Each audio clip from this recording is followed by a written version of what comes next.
अस्सलाम वालेकुम। मैं आज चावलों की पिनिया बनाने लगी हूँ।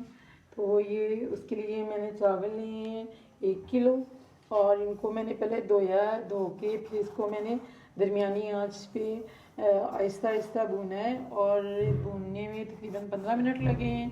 और पहले खुश्क हुआ है चावल, पानी जो था खुश्क हो गया है। उसके बाद ये देखिए हल्का सा जो कलर है वो उसका जब चेंज हो गया तो मैंने इसको उतार लिया है। अब मैं इसको ग्राइंडर में ग्राइंड करूँगी। ये थोड़ा थोड़ा डाल के इसको पीस लेंगे।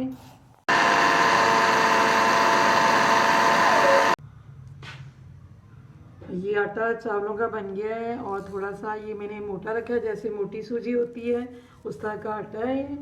तो अब सारा इसी तरह हम बना लेंगे। चाशनी जो है वो रेडी है। इसको मैंने तकरीबन 4-5 मिनट पकाया है और ये देखिए पानी जो है इसमें से थोड़ा खुश्क हो गया है। तो अब मैं इसको उतार लूँगी। ये 1 पाव देसी घी है और ये मैंने ड्राई फ्रूट है, इसमें आप कोई चीज़ भी ले सकते हैं। मैंने किशमिश और ये नारियल ये है। इसको थोड़ा सा मैं करूँगी लाइट ब्राउन सा।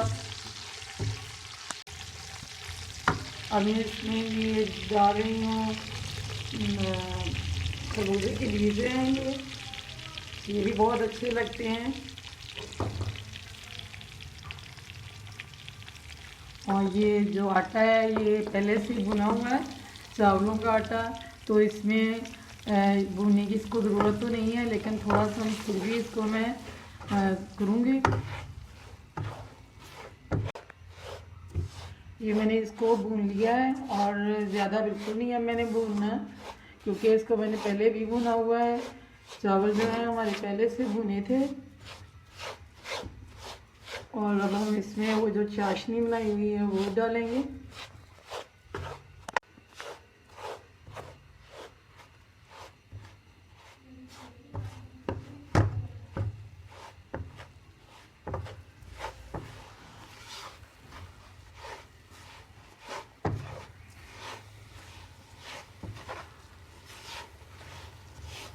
थोड़ा थोड़ा करके हमने इसको डालना है चाशनी को।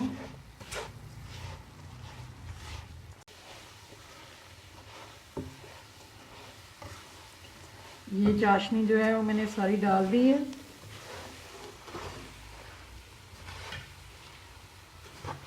अब हम इसको मिक्स कर लेंगे। बहुत प्यारी खुशबू आ रही है देसी घी की।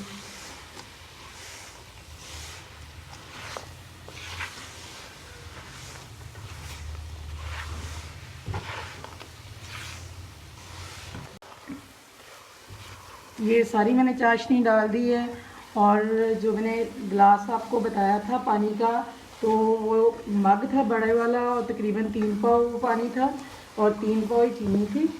तो अब ये इसको थोड़ी देर में पकाऊंगी। उसके बाद जैसे ये सख्त हो जाएगा तो फिर इसकी मैं पिनिया बना लूँगी।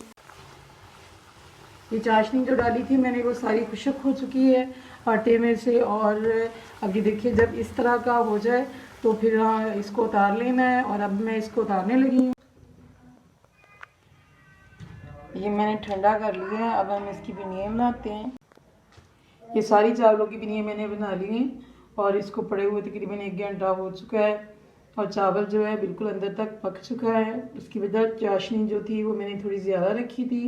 अगर आप चाशनी कम रखेंगे तो चावल जो है वो कच्चा होगा और वो अच्छी बिल्कुल भी नहीं बनेगी।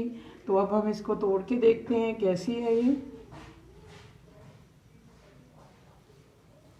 और ये देखें तोड़ने से थोड़ी सख्त भी है थोड़ी नरम भी है।